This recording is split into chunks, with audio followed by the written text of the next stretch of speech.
మన ప్రభు అయిన యేసుక్రీస్తు వారి శ్రేష్టమైన నామం పేరట ఈ స్థలమందు కూడి వచ్చిన మీ అందరికీ శుభములు తెలియపరుచున్నాను.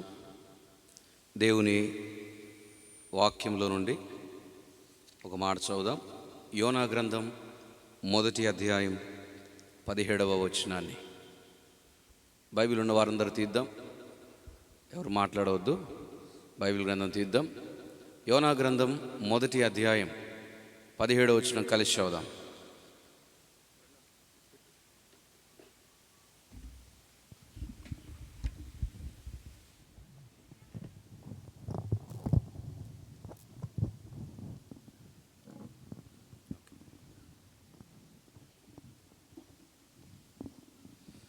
పేజ్ నెంబర్ పాత నిబంధనలో 762 కలిసి చదువుకుందాం. గొప్ప మత్స్యం ఒకటి యోనాను మృంగవలనని యెహోవా నియమించి ఉండగా యోనా 3 దినములు ఆ మత్స్యం యొక్క కడుపులో ఉండెను. కాబట్టి అందరూ కూడా చదివినందుకు లేక చదవనందుకు వందనాలు. ఇప్పుడు చదువుదాం. యోనా గ్రంథం 1వ అధ్యాయం 17వ వచనం. చదవచ్చిన వాళ్ళు, బైబిల్ చదవగలిగిన వారు అందరం కూడా దేవుని వాక్యాన్ని గౌరవిస్తూ పాత నిబంధన గ్రంథంలో పేజ్ నెంబర్ 762 యోనా గ్రంథం 1వ అధ్యాయం 17వ వచనాన్ని బిగ్గరగా మన స్వరాన్ని, మన శక్తిని ఉపయోగించి చదువుకుందాం. గొప్ప మత్స్యం ఒకటి యోనాను మృంగవలనని యెహోవా నియమించి ఉండగా యోనా 3 దినములు ఆ మత్స్యం యొక్క కడుపులో ఉండెను. నాతో చెప్పండి ఒకసారి అందరూ కలిసి. యోనా, ఇంకా కొంచెం గట్టిగా చెప్పొచ్చు. యోనా, అందరు కూడా అండి. యోనా ఆ మత్స్యం యొక్క కడుపులో 3 దినములు ఉండెను. చదవబడిన ఈ వాక్యం దేవుడు దీవించి ఈ రాత్రి మనందరితో మాట్లాడునుగాక. యోనా గ్రంథం 1వ అధ్యాయం నిన్నటి దినాన్ని మనం ధ్యానం చేశాం. ప్రవక్త అయినటువంటి యోనా, దేవుని స్వరాన్ని విన్నటువంటి యోనా, దేవుని చిత్తాన్ని తెలుసుకున్నటువంటి యోనా, దేవుని యొద్ద నుండి ఒక గొప్ప బాధ్యతను పొందినటువంటి యోనా. ఆ యోనా దేవుని యొక్క సన్నిధి నుండి పారిపోతూ చివరికి మత్స్యం యొక్క కడుపులో ఎలా చేరాడో మనం గమనించాం. 1వ అధ్యాయం అంతా కూడా దేవుని యొక్క చిత్తం తెలిసి కూడా ఎవరైతే దేవునికి లేక దేవుని మార్గం నుండి తప్పిపోతూ వెనకంజ వేస్తారో అటువంటి ఒక విశ్వాసికైనా లేకపోతే ఒక క్రైస్తవునికైనా పోలికగా కనపడుతున్నాడు ఇక్కడ ఉన్నటువంటి యోనా. కాబట్టి యోనా యొక్క వెనకంజ గురించి మనం నేర్చుకున్నాం. ఎలా తను వెనకంజ వేశాడు 3 విషయాలు చూసాం. మొట్టమొదటిది, యోనా వెనకంజ వేయడానికి కారణం ఏంటి? The causes of his back sliding. రెండవది, యోనా వెనకంజ వేసినటువంటి ఆ విధానం ఎలా ఉందో గమనించాం, ఆ పద్ధతిని చూసాం. The course of his back sliding. మూడవది, తన వెనుకంజ వేయడం ద్వారా తాను పొందినటువంటి పరిణామాలేంటో అది కూడా మనం గమనించాం. ద కాన్సిక్వెన్సెస్ అన్నమాట. మొట్టమొదటిది, ఎట్లా వెనకంజ వేశాడు లేక ఎందుకు వెనకంజ వేశాడు? కారణం ఏంటంటే, నినివే పట్టణమునకు దుర్గతి కలుగుతుంది, వారి యొక్క దోషం ఘోరంగా ఉందని చెప్పి దేవుడు ప్రకటన చేయమన్నప్పుడు, నినివే అనే పట్టణం అష్షూరు దేశానికి రాజధాని గనక, అష్షూరీలతో నింపబడింది గనక, పాపులతో నింపబడింది గనక, లేకపోతే ఇశ్రాయేలునటువంటి దేవుని ప్రజలను బాధపెట్టిన, శ్రమ పెట్టిన, దోచుకున్నటువంటి శత్రుదేశం గనక వారికి దేవుని యొక్క క్షమాపణ, దేవుని యొక్క కనికరం, దేవుని యొక్క ప్రేమ దొరకడము యోనాకు ఇష్టం లేదు. శత్రువు కాబట్టి, పాపం చేసిన వారు కాబట్టి తప్పకుండా దేవుని యొక్క కోపం, దేవుని యొక్క ఉగ్రత వారి మీదకి రావాలని కోరుకున్నాడు. కాబట్టి దేవుని యొక్క ఇష్టము ఏంటి, దేవుని యొక్క చిత్తం ఏంటి తెలిసి కూడా దేవుని యొక్క హృదయాన్ని తప్పుగా అర్థం చేసుకొని దేవుని యొక్క సన్నిధి నుండి పారిపోవడానికి నిర్ణయం తీసుకున్నాడు. కాబట్టి మొదటిగా మనం గమనించాం, దేవుని యొక్క చిత్తం ఏదైనా సరే మనకి ఇష్టం ఉన్నా లేకపోయినప్పటికీ కూడా దానికి మనం నో అని చెప్పడము నేర్చుకోవద్దు. అది ఎంత ఇరుకైనదైనా, కష్టమైనదైనా, భారమైనదైనా సరే దేవుని యొక్క పని నుండి, దేవుని యొక్క మార్గం నుండి, దేవుని యొక్క చిత్తం నుండి నువ్వు తొలగిపోవద్దు. యోనా అలా వెనకంజ వేశాడు. రెండవ మాట గమనించాం, ఎలా వెనుకంజ వేశాడు అంటే ఒక్క రాత్రిలోనే లేకపోతే ఒక్క దినంలోనే తన యొక్క పతనం జరగలేదు. క్రమక్రమంగా తన యొక్క ఆత్మీయ జీవితంలో దిగజారుడుతనం కనపడుతుంది. యెహోవా సన్నిధిలో ఉండవలసినటువంటి ఆ వ్యక్తి రెండవదిగా యొప్పే అనే ప్రాంతంలో కనపడ్డాడు. యొప్పే అనే ప్రాంతంలో ఉన్నటువంటి ఆ వ్యక్తి తర్షీషుకు పోవుటకు ఓడను చూచి ప్రయాణమునకు కేవు ఇచ్చి ఓడ ఎక్కినట్లుగా కనబడుతుంది. నీ అవిధేయత ఎప్పుడు కూడా తప్పకుండా నీకు వెల చెల్లించాల్సి వస్తుంది, కేవు ఇవ్వాల్సి వస్తుంది. అవిధేయతకు ఖచ్చితంగా నువ్వు క్రయం చెల్లించాల్సి ఉంటుంది. కాబట్టి ఓడలో కనపడుతున్నాడు. ఓడలో ఉండవలసినటువంటి ఆ వ్యక్తి ఓడ దిగువ భాగంకు వెళ్ళిపోయాడు. కాబట్టి బయట ఉన్నటువంటి పరిస్థితులతో, బయట వారు ఎదుర్కొన్నటువంటి శ్రమలతో సంబంధం లేనటువంటి ఒక నిర్లక్ష్యం ధోరణితో తను కనబడుతూ ఉన్నాడు. ఓడ అడుగు భాగంలో ఉన్నటువంటి ఆ వ్యక్తి గాఢ నిద్రలో తను ఉండి ఒక అన్యుల చేత నిద్రపోతాను అనిపించుకొని సాక్ష్యాన్ని, పేరును పోగొట్టుకుంటున్నాడు. అక్కడి నుండి సముద్రంలో పడవేయబడ్డాడు. సముద్రంలో నుండి మత్స్యం యొక్క కడుపులో పడ్డాడు. చూడండి, ఎక్కడ యెహోవా సన్నిధి, ఎక్కడ మత్స్యం యొక్క కడుపు. క్రమక్రమంగా తను దిగజారిపోయి అంతగా దేవుని యొక్క సన్నిధికి దూరం అయిపోయాడు, వెనుకంజ వేశాడు. ఇదే తన యొక్క కోర్స్ అన్నమాట. మన జీవితంలో కూడా ఒకేసారి మనము పోయి పడిపోము నష్టంలో, నాశనంలో. కొంచెముగా దేవునికి మనం దూరం అయిపోయి చివరికి ఒక భయంకరమైనటువంటి స్థలములో చిక్కుకోవాల్సి వస్తుంది, చీకటి స్థలంలో. అంతేకాదు, చివరిగా గమనించాం ఎలాంటి పరిణామాలు తను ఎదుర్కొన్నాడు తన యొక్క అవిధేయతను బట్టి, లేక వెనుకంజ వేసిన తన స్థితిని బట్టి. అంటే పేరు కోల్పోయాడు, సాక్ష్యం కోల్పోయాడు, ప్రార్థన చేయడం మానేశాడు, దేవుని స్వరం వినడము తన జీవితంలో అక్కడ లేదు. అంతేకాదు, అన్యులకు లేక ఇతరులకు ఆశీర్వాదకరంగా ఉండవలసినటువంటి ఒక వ్యక్తి ఇప్పుడు ఇబ్బందికరంగా, శాపగ్రస్తంగా తయారైపోయాడు. ఎప్పుడైతే మనం దేవుని నుండి దూరం అవుతామో అప్పుడు అనేకులకు ఆశీర్వాదకరంగా ఉండవలసినటువంటి మనం మన ఇంటి వారికి, మన సంఘపు వారికి, లేక సమాజానికి ఇబ్బందికారకులంగా తయారవుతాం. ముగించే ముందు ఒక మాట చెప్పాను, మనము బాగానే ఉంటాం, కానీ మన విధేయతను బట్టి మన చుట్టూ ఉన్న వారికి ఉపద్రవం తలపెట్టే వారంగా ఉంటాం. మనం క్షేమంగానే ఉంటాం, కానీ మన చుట్టూ ఉండేవారికి నష్టం కలిగించే వారంగా ఉంటాం. కాబట్టి యోనా యొక్క అవిధేయత, యోనా వలె వెనుకంజ వేయుట, అలాంటి పరిస్థితులు మన జీవితంలో కూడా ఉంటే మనం సరి చేసుకోవాలని నేర్చుకున్నాం.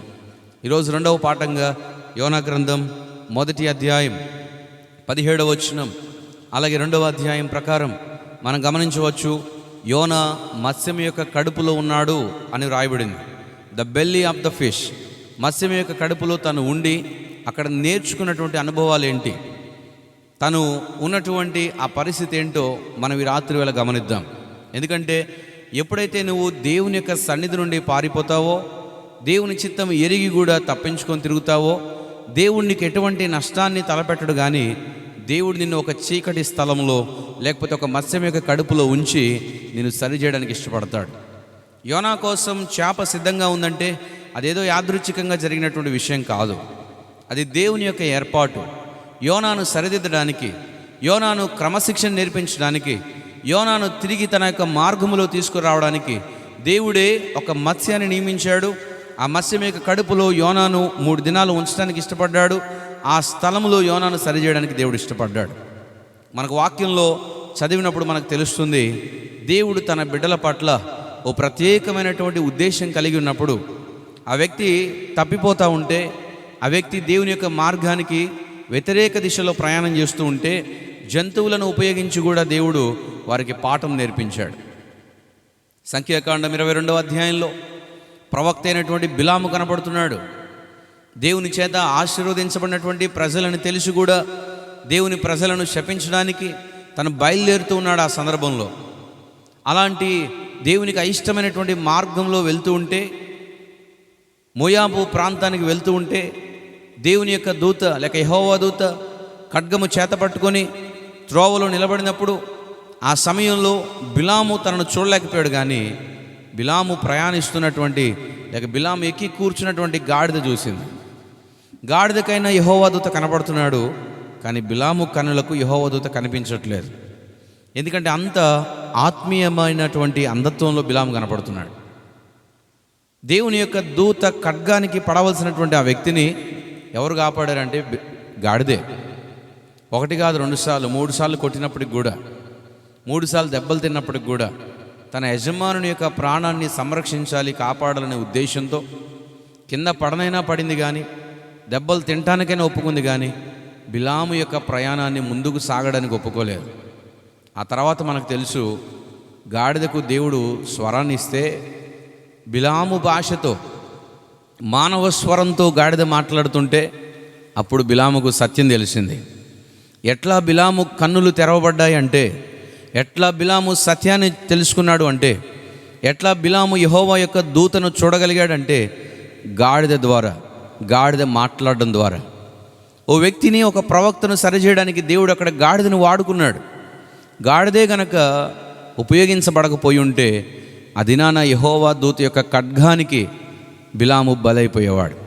ఇక్కడ కూర్చున్నటువంటి మీరు కూడా గమనించాలి, చాలా పర్యాయాలు దేవుడు నిన్ను కాపాడడం కోసం అమాయకమైనటువంటి వారికి శిక్ష విధిస్తూ ఉంటాడు. చాలాసార్లు దేవుడు నిన్ను రక్షించడం కోసం తన ఖడ్గాన్ని వేరే విషయాలపైన తను వేస్తూ ఉన్నాడు. ఎందుకోసం అంటే నిన్ను కాపాడాలి, నిన్ను రక్షించాలి, నీ ద్వారా తన ఉద్దేశం నెరవేర్చుకోవాలి అని. నిన్నటి దినం గమనించాం, దావీదు ఎన్ని పొరపాట్లు చేసినప్పటికి కూడా దేవుని యొక్క తెగులు దావీదు మీద పడలేదు. జనాభా లెక్కించాడు, ఎంతమంది మరణించాడంటే దాదాపు 70,000 మంది మరణించారు. కానీ దావీదు మాత్రం మరణించలేదు. అమాయకులైనటువంటి గొర్రెల వంటి వారే చనిపోయారు. మందసం తీసుకొచ్చేటప్పుడు ఎడ్ల బండి ఉపయోగించాడు. ఎవరు చనిపోయారు దావీదు యొక్క పొరపాటు కంటే? ఉజ్జా చనిపోయాడు. దావీదుకు ఎటువంటి నష్టం జరగలేదు. అబద్ధమాడి యాజకుల యొక్క మరణానికి కారణమయ్యాడు. కానీ అబద్ధం ఆడినటువంటి దావీదు మాత్రం క్షేమంగానే ఉన్నాడు. పాపం చేసినటువంటి దావీదు క్షేమంగానే ఉన్నాడు. పుట్టినటువంటి బిడ్డ చనిపోయాడు. ఇలా దావీదు జీవితంలో ఎన్నిసార్లు పొరపాటు చేసినప్పటికి కూడా దేవుని యొక్క ఖడ్గము, లేక దేవుని యొక్క తెగులు, లేక దేవుని యొక్క శాపం దావీదు మీదకి రాలేదు. ఎందుకోసం అంటే దావీదు నుండి తర్వాత దినాల్లో ప్రభువైన యేసుక్రీస్తు వారు రావాలి కాబట్టి. కానీ దావీదు చుట్టూ ఉన్న వారిపైకి దేవుని యొక్క ఉగ్రత దిగి వచ్చింది. అలాగే బిలామును సంరక్షించడానికి గాడిదకు దెబ్బలు పడ్డాయి, కానీ బిలాముకు ఒక దెబ్బ పడలేదు. అలాగే నిన్ను కాపాడడానికి దేవుడు చాలాసార్లు నిన్ను సంరక్షించడానికి నీ వల్ల నీ ఇంటి వారికో, లేకపోతే నీ వల్ల నీ స్నేహితులకో, లేకపోతే నీ వల్ల నీ ఇరుగు పొరుగు ఉన్నటువంటి అమాయకులకో నష్టమో, రోగమో, శాపమో తగిలి ఉండవచ్చు. కానీ నీవు మాత్రం క్షేమంగా ఉన్నావంటే నువ్వు చేసేది సరి అని కాదు, నువ్వు చేసేది సరి అని కాదు, దేవుడు నీకు బుద్ధి నేర్పించడానికి ఇష్టపడుతున్నాడు అని అర్థం. ఇకనైనా నీ కళ్ళు తెరవబడాలని అర్థం. ఇకనైనా ఖడ్గం చూసి భయపడతావని అర్థం. ఇకనైనా భయంతో, భక్తితో నువ్వు జీవిస్తావని అర్థం. దానికోసం దేవుడు కొన్నిసార్లు గాడిదకు దెబ్బలు తినిపిస్తున్నాడు నీ కళ్ళ ముందే. అది నువ్వు ఇకనైనా గుర్తించాలి. అంతేకాదు, లూకా సువార్తలో మనకు పేతురు కనపడుతున్నాడు. 3.5 సంవత్సరాలుగా యేసుక్రీస్తు ప్రభువారితో తిరిగినటువంటి వ్యక్తి, యేసుక్రీస్తు ప్రభువారు పెట్టింది తిన్నటువంటి వ్యక్తి, యేసుక్రీస్తు వారి యొక్క మాటలు విన్నటువంటి వ్యక్తి, యేసుక్రీస్తు వారి చేత అభిషేకం పొందిన వ్యక్తి, అధికారం పొందినటువంటి వ్యక్తి, గొప్ప పరిచర్య చేస్తున్నటువంటి ఈ పేతురు కడవరి దినాల్లో, లేకపోతే యేసుక్రీస్తు వారు సిలువకు అప్పగించబడినటువంటి పరిస్థితుల్లో అబద్ధమాడాడు. ఎన్నిసార్లు అబద్ధమాడాడు? 3 సార్లు అబద్ధమాడాడు.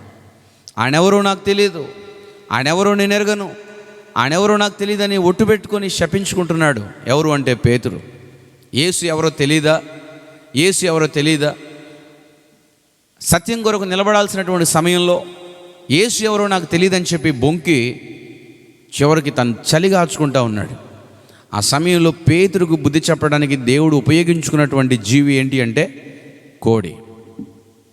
3 సార్లు అబద్ధం ఆడినటువంటి పేతురుకు బుద్ధి చెప్పడానికి 2 సార్లు కోడి కూసింది. 2 సార్లు కోడి కూసింది. ఆ సమయంలో యేసు ప్రభు చెప్పిన మాట గుర్తొచ్చింది. కోడి కూయక మునుపు ప్రభు చెప్పిన మాట తను మర్చిపోయాడు. ఎప్పుడైతే కోడి కూసిందో వెంటనే ప్రభు అన్నటువంటి మాట గుర్తొచ్చింది. ఏంటంటే 2 మారులు కోడి కూయక మునుపు 3 మారు నీవు నన్ను ఎరగనని అబద్ధం ఆడతావు అని. ఎప్పుడైతే కోడి కూసిందో అప్పుడు పేతురుకు అర్థమైంది. ఏమని అర్థమైందంటే ప్రభు చెప్పింది వాస్తవమే, నేను కూడా 3 సార్లు ఇప్పటికే అబద్ధం ఆడానని. బుద్ధి వచ్చింది ఎవరికి? ఇప్పుడు పేతురుకి. పేతురుకు బుద్ధి వచ్చింది. బుద్ధి నేర్పించిన జీవి ఏంటి ఇప్పుడు? దేవుడు వాడుకున్నటువంటి జీవి ఏంటి ఇప్పుడు? కోడి. అక్కడ గాడిద ఉపయోగపడింది, ఇక్కడ కోడి ఉపయోగపడింది పేతురు కోసం. అలాగే ఇప్పుడు మన యొక్క అంశంలోకి మనం వస్తే, యోనా యొక్క అవిధేయతను సరిచేయడం కోసం దేవుడు వాడుకున్నటువంటి మరొక జీవి ఏంటంటే చేప. అందరూ చెప్పండి, ఏంటిది? కొంచెం గట్టిగా చెప్పండి. చేప. బైబిల్లో కొన్ని సందర్భాల్లో చేప అనుంది, ఒక సందర్భంలో తిమింగలం అనుంది. ఏది ఏమైనప్పటికీ కూడా ట్రాన్స్లేషన్ మనకి ప్రాబ్లం కాదు, కానీ ఒకటే మనం చూడాలి, చేప యొక్క కడుపులో యోనా ఉన్నాడు అని. చెప్పండి, ఏ కడుపులో ఉన్నాడు? చేప యొక్క కడుపులో. చేప యొక్క కడుపులో దేవుడు యోనాను ఉంచి యోనాను సరిచేయడానికి దేవుడు ఇష్టపడ్డాడు. అలాగే ఈ రాత్రి వేళ నీ జీవితంలో కూడా ఎక్కడైతే దేవుని యొక్క పని నుండి, గాడ్స్ వర్క్, దేవుని పని నుండి పారిపోయావో, దేవుని యొక్క మార్గం నుండి, గాడ్స్ వే, దేవుని యొక్క మార్గం నుండి నువ్వు పారిపోతూ నీ సొంత మార్గంలో వెళ్తున్నావో, మూడోది దేవుని యొక్క చిత్తం నుండి, గాడ్స్ విల్, దేవుని యొక్క చిత్తం నుండి నువ్వు నీ సొంత ఇష్టం నెరవేర్చుకోవడానికి ఎక్కడో తార్షీషుకు పోవాలని బయలుదేరుతున్నావేమో, యొప్పే అనే ప్రాంతానికి వెళ్తున్నావేమో, ఓడలెక్కుతున్నావేమో, తెలియని మనుషుల మధ్య సాహసం చేస్తూ గడుపుతున్నావేమో, నీ సమయం అంతా వ్యర్థం చేస్తున్నావేమో. ఈ రాత్రి వేళ ఈ వాక్యం వింటున్నటువంటి నీవు గ్రహించాల్సినటువంటి సత్యం ఏంటంటే, దేవుడు నేర్పించే పాఠం ఏంటంటే, దేవుడు నిన్ను త్రోసివేయట్లేదు, కానీ దేవుడు మళ్ళీ నీకు రెండవ అవకాశం ఇవ్వడం కోసం నీకోసం ఒక చక్కని స్థలాన్ని ఏర్పాటు చేస్తున్నాడు. అదే ఏంటంటే the belly of the fish, మత్స్యం యొక్క కడుపు. మత్స్యం యొక్క కడుపు అందరూ కోరుకోరు, మత్స్యం యొక్క కడుపు అందరూ ఇష్టపడరు. ఎందుకంటే it's a place of isolation. ఒంటరిగా ఉండాల్సినటువంటి సమయం అది. క్వారంటైన్లో ఉన్నట్టు అన్నమాట. ఎవరితో సంబంధం లేకుండా, ఎవరు దగ్గరికి రాకుండా, ఎవరితో మాట్లాడకుండా, సంబంధం లేకుండా, సంప్రదింపులు లేకుండా ఒక్క వ్యక్తివే ఒంటరితనం ఉండాల్సి వస్తుంది. నీవు ఖచ్చితంగా ఆ సమయంలో నీకు ఎవరు దిక్కులేరు, ఎవరు సహాయం చేయరు. నువ్వు ఎక్కడికైతే వెళ్ళిపోదానుకున్నావో అక్కడికి చేరలేదు. నీవు ఎక్కడికి వెళ్ళాలని డబ్బులు కట్టేవో డబ్బులు వ్యర్థమైపోయినాయి. ఎవరి మధ్యలోకి అయితే వెళ్ళిపోయి సహాయం కోరుకున్నావో ఆ మనుషులని నిన్ను ఎత్తి పడేస్తారు ఒక దినాన. నువ్వు ఏ పని నుంచి, ఏ చిత్తం నుండి నువ్వు తప్పించుకొని తిరగాలనుకుంటున్నావో అది నెరవేర్చకుండా, ఇటువైపు నీ చిత్తం నెరవేర్చుకోకుండా, అటు కాకుండా ఇటు కాకుండా మధ్యలో పడిపోవాల్సి వస్తుంది సముద్రంలో. ఆ పరిస్థితుల్లో నీకు ఏం కనపడదు, ఏ నిర్ణయం తీసుకోవాలో తెలియదు, ఎవరిని సహాయం అడగాలో తెలియదు. ఎందుకంటే మత్స్యం యొక్క కడుపులో దాచిపెట్టబడ్డావు. నీకు బయటి ప్రపంచంతో సంబంధం లేకుండా చేస్తాడు దేవుడు నిన్ను. దేనికోసం అంటే నిన్ను సరిచేయడం కోసం. బయట ప్రపంచంతో సంబంధం, నీకు అందరూ ఉంటారు, కుటుంబం ఉంటుంది, బంధువులు ఉంటారు, రక్త సంబంధులు ఉంటారు, స్నేహితులు ఉంటారు, సంఘస్థులు ఉంటారు, చదువుకున్నటువంటి వారు, లేకపోతే కలిసి ఉద్యోగం చేసేవారు, తెలిసిన వారు, తెలియని వారు అందరూ ఉంటారు. ఎంతమంది ఉన్నా సరే ఓ ఒంటరితనం నీ హృదయంలో ఉంటుంది. ఎంతమంది నీ చుట్టూ ఉన్నా సరే తృప్తి అనేది నీకు ఉండదు. ఎంత సంపాదిస్తున్నా సరే, లేక నీకు ఎంత ఉన్నప్పటికీ కూడా నీ జీవితంలో ఇంకా నెమ్మది ఉండదు. ఎందుకోసం అంటే దేవుడు నిన్ను తీసుకెళ్ళి ఎంత దూరం పరిగెడతావు, పరిగెత్తు. ఎందుకంటే చివరికి వచ్చి నువ్వు పడేది ఎక్కడో తెలుసా? చేప యొక్క కడుపులో అంటాడు. చేప యొక్క కడుపులో నువ్వు పడ్డాక అప్పుడు నీకు వేరే దిక్కు ఏది ఉండదు. ఇక ఎవరు కనపడరు. ఇక ఆ స్థలంలో నువ్వు సరిచేయబడతావు. అందుకే ప్రభువా, నా జీవితంలో కూడా ఆ మత్స్యం యొక్క కడుపు అనుభవాన్ని తీసుకురా ప్రభువా. నువ్వు ఈ రాత్రి నువ్వు ప్రార్థన చేయాలా. చెప్పండి, ఏ అనుభవం కావాలి మనకి ఈ రాత్రి? మత్స్యం యొక్క కడుపు అనుభవం. చేప యొక్క కడుపులోకి నేను వెళ్ళాలి ప్రభువా అని ప్రార్థన చేయాలి. చేప యొక్క కడుపులోకి నన్ను తీసుకెళ్ళి ప్రభువా అని మనం ప్రార్థన చేయాలి. చేపలంటే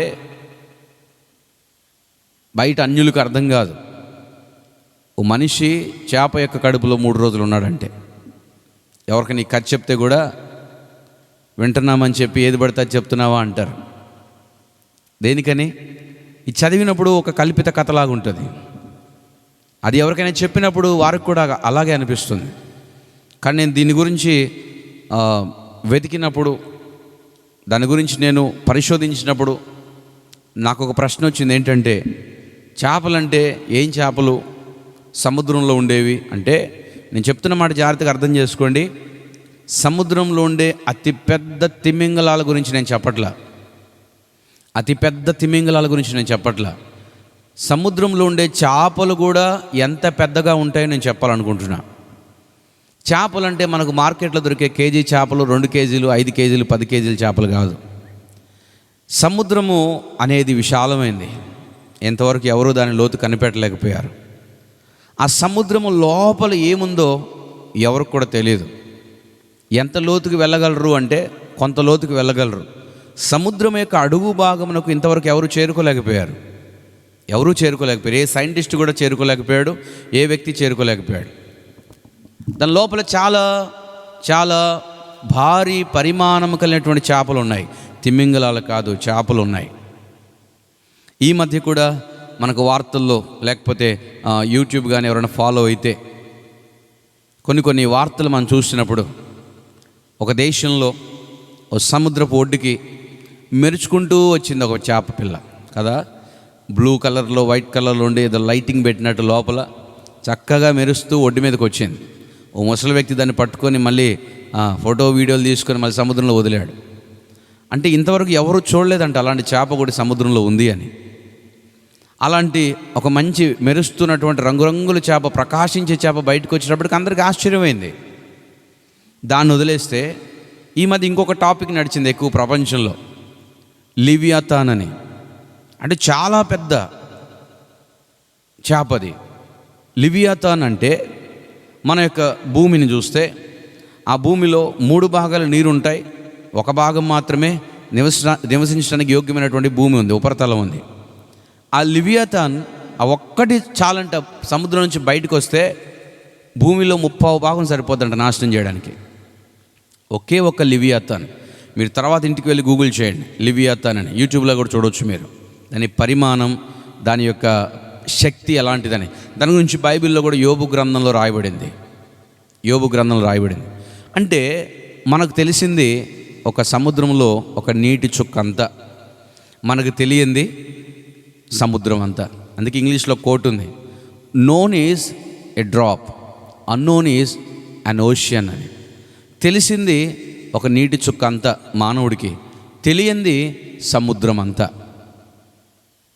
కానీ ఆ సముద్రాన్ని కూడా ఎరిగినటువంటి వాడు, సముద్రంలో కూడా ఎలాంటి చేపలు ఉన్నాయి, ఎలాంటి తిమింగలాలు ఉన్నాయి, ఎలాంటి పాములు ఉన్నాయి, ఎలాంటి నీటి గుర్రాలు ఉన్నాయి, సముద్రంలో ఉండే జీవులు కూడా ఏంటి, ఎన్ని ఉన్నాయి, వాటి పేర్లు ఏంటి, సంఖ్య ఏంటి, వాటి బలం ఏంటి, వాటి క్రమం ఏంటి, అంత ఎరిగినటువంటి సృష్టికర్త ఒకరున్నారు.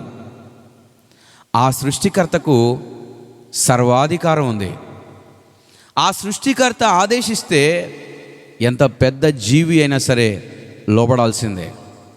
అలా ఆదినాన యోనా అవిధేయుడై పారిపోతూ సముద్రం నుంచి ఎత్తి పడవేయబడగానే సముద్రంలో ఈదుకుంటూ అవతలికి పోలేడు యోనా. ఖచ్చితంగా నేను అనుకుంటా చచ్చిపోవడమే, చావడానికైనా రెడీ, కానీ దేవుణ్ణి మాత్రం జ్ఞాపకం చేసుకోవడానికి ఇష్టపడలేదు యోనా. కానీ అదే యోనాను ప్రేమించినటువంటి దేవుడు నువ్వు కాకపోతే ఇంకొకరు అనుకోకుండా ఆ వ్యక్తినే సరిచేసి, ఆ వ్యక్తినే మరలా తిరిగి తన మార్గంలోకి తీసుకువచ్చి, ఆ వ్యక్తి ద్వారానే తన యొక్క చిత్తం నెరవేర్చుకొని, ఆ వ్యక్తి ద్వారానే అనేకులకు ఆశీర్వాదం తీసుకొని రావాలని ఇష్టపడినటువంటి ఆ దేవాది దేవుడు సముద్రంలో ఉండే ఒక మత్స్యానికి ఆజ్ఞ ఇచ్చాడంటే ఏమని, నా సేవకుడైనటువంటి నా ప్రవక్త అయినటువంటి యోనా అదిగో పడుతున్నాడు, నువ్వు వెళ్ళి సిద్ధంగా ఉండు, నోరు తెరు, యోనాను మృంగు, కడుపులో దాచుకో, కానీ జీర్ణం చేసుకోవద్దు. జీర్ణం చేసుకోవడానికి వీల్లేదు. నేను ఎప్పుడు ఆజ్ఞాపిస్తానో అప్పుడు నీవు మళ్ళా నీ కడుపులో నుంచి బయటికి కక్కివేయాలి యోనాని. అప్పటి వరకు జీర్ణం చేసుకోవద్దు, అప్పటి వరకు నువ్వు ఏం తినటానికి వీల్లేదు. సరే ప్రభువా, దేవుని యొక్క ఆజ్ఞకు లోబడినటువంటి ఆ మత్స్యం తనకు కొంచెం బాధ అయినప్పటికీ కూడా ఆ పని నెరవేర్చడానికి ఇష్టపడింది. గమనించండి, యోనా గ్రంథంలో మనిషి తప్ప ప్రతీదీ కూడా దేవుని యొక్క మాటకు లోబడింది.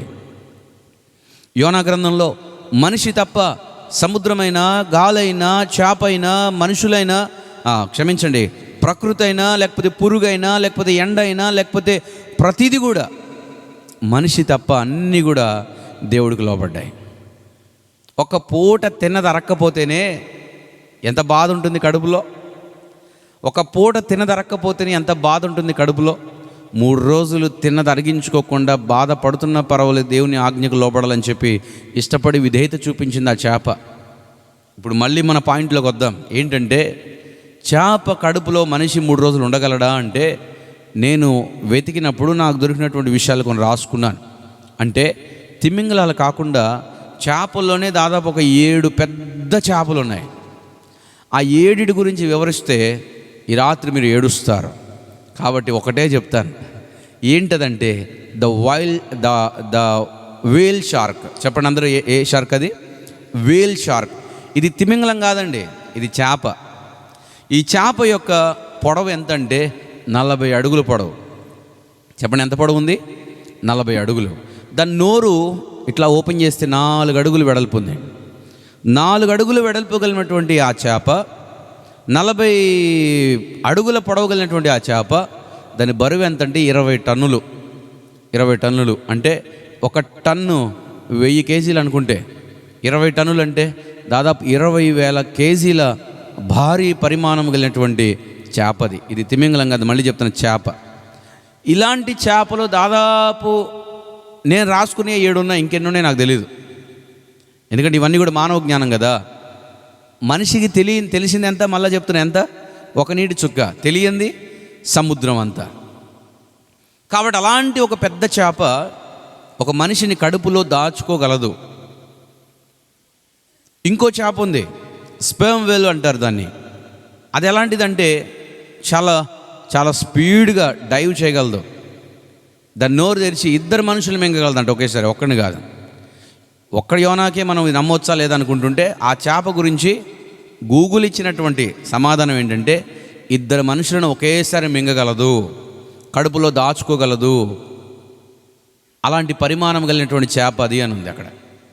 అంటే ఇలాంటి చేపలు నేను రాసుకుని 7 ఉన్నాయి. చెప్పినా కదా, ఇప్పుడు నేను చెప్పట్లేదని. తర్వాత మాకు ఆ లిస్ట్ పెట్టండి అంటే పెడతాను ఖచ్చితంగా. అంటే ఒక చేప మనిషిని మృంగి లోపల ఉంచుకొని మళ్ళీ కక్కివేయగలదు. ఇది గూగుల్ ఇచ్చినటువంటి ఆన్సరే. ఇలాంటి ప్రశ్నే ఇంత టెక్నాలజీ లేనటువంటి దినాల్లో కొంచెం వెనక్కి వెళ్తే భక్త సింగ్ గారిని అడిగారట ఒక వ్యక్తి వచ్చి, అయ్యా మీరు బైబిల్ మరి చాలా ఎక్కువసార్లు చదువుతూ ఉంటారు, ఎక్కువ ప్రార్థనలు ఉంటారు కదా, నాకు ఒక సందేహం ఉంది. ఏంటి అంటే, ఒక మనిషిని చేప మృంగి 3 రోజుల లోపల దాచుకొని మళ్ళీ జీవంతో బయటికి పంపించగలదా? సజీవంగా బయటికి పంపించగలదా? దీన్ని మీరు ఎట్లా నమ్ముతున్నారండి? నాకేదైనా వివరణ ఇవ్వగలరా అంటే, దైవజనులు భక్త సింగ్ గారు ప్రార్థన చేసుకుని ఒకటే మాట చెప్పాడట. ఏం చెప్పాడంటే, the Bible is not a book to be doubted but to be trusted అన్నాడట. పరిశుద్ధ గ్రంథం బైబిల్ అనేది సందేహించే పుస్తకం కాదండి, ఇది మనము నమ్మాల్సినటువంటి పుస్తకం.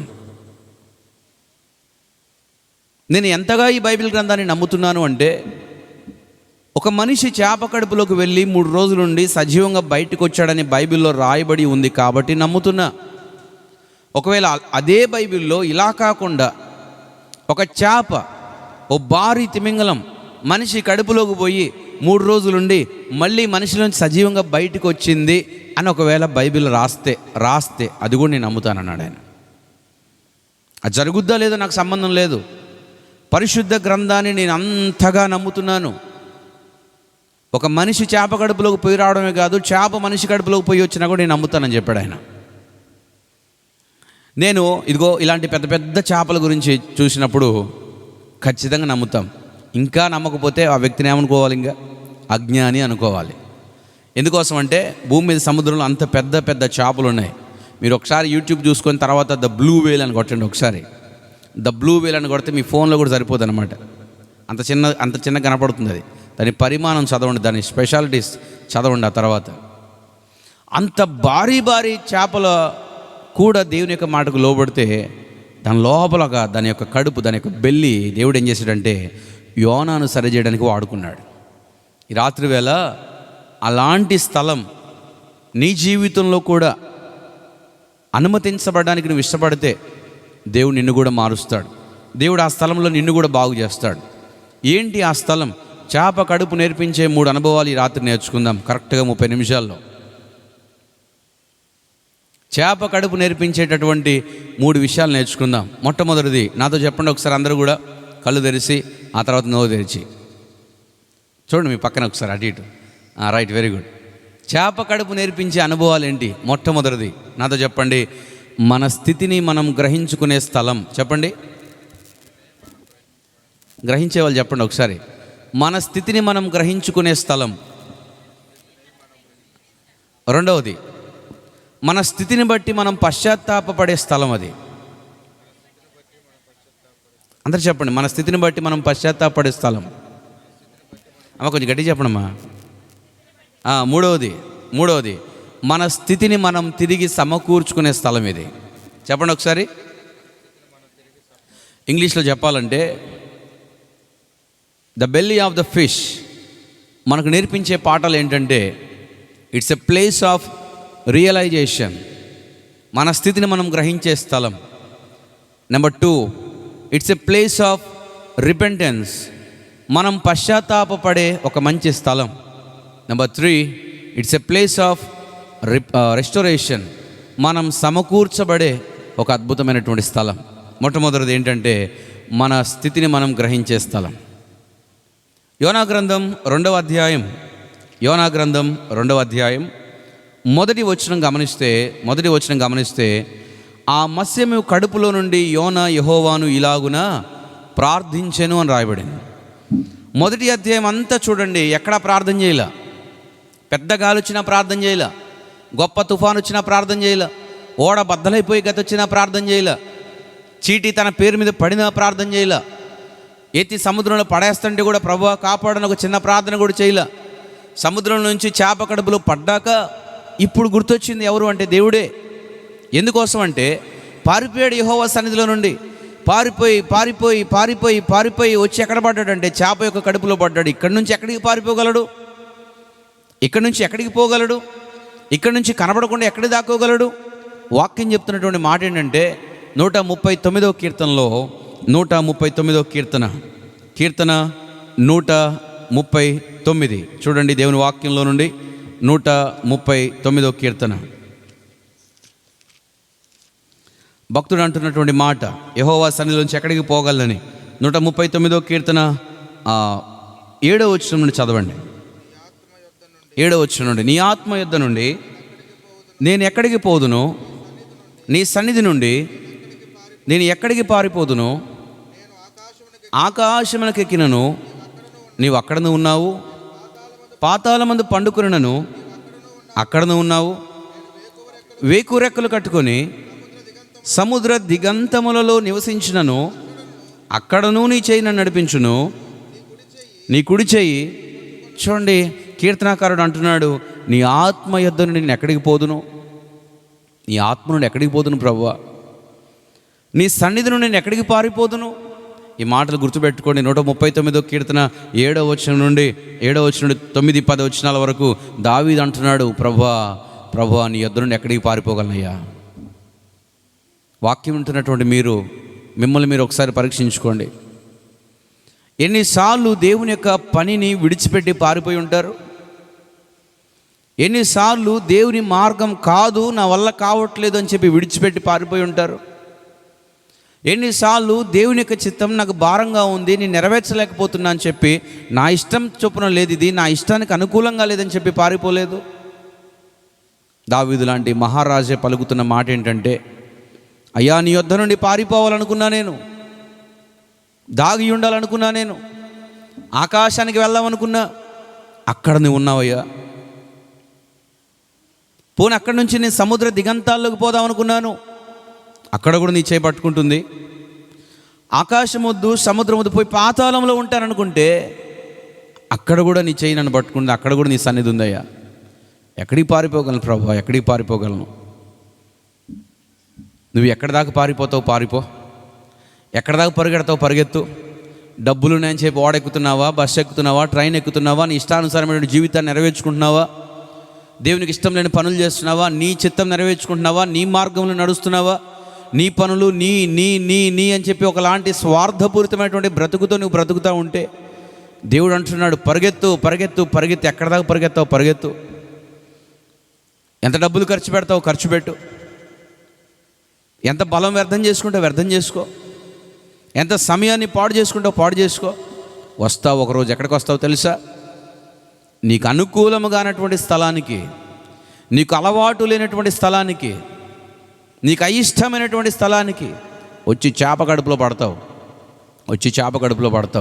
యోహాను సువార్త 21వ అధ్యాయంలో అదే ఉంది. నీ యవ్వనమందు నీకు ఇష్టం వచ్చినట్టుగా పోతున్నావేమో, ఒక దినం రాబోతుంది చేతులు పట్టుకొని కాళ్ళు పట్టుకొని తీసుకొస్తారట, నీకు ఇష్టం లేని స్థలానికి తీసుకొస్తారట. ఎందుకో తెలుసా? నా ఇష్టం నా ఇష్టం అని చెప్పి దేన్ని బట్టి నువ్వు పరుగెడుతున్నావు, ఒకరోజు వస్తుంది అక్కడి నుంచి నువ్వు ఎక్కడికి పారిపోలేవు, ఎక్కడికి నువ్వు దాక్కుని ఉండలేవు. ఆ చిన్నప్పుడు రెండో తరగతి 5వ తరగతి 4వ తరగతి ఎప్పుడో మొత్తానికి గుర్తులేదు, కానీ తెలుగు పాఠ్య పుస్తకంలో ఒక కథ ఉంది. ఏం కథ? కథ పేరేంటంటే పరుగో పరుగు అని ఉంది. చెప్పండి, ఏం పేరు అది? పరుగో పరుగు. ఏంటా పరుగు, ఏంటా కథ అంటే నాకు ఇప్పటికీ గుర్తుంది. అది చెట్టు కింద, ఇట్లానే కొబ్బరి చెట్టు కింద చక్కగా నిద్రపోతుందండి కుందేలు.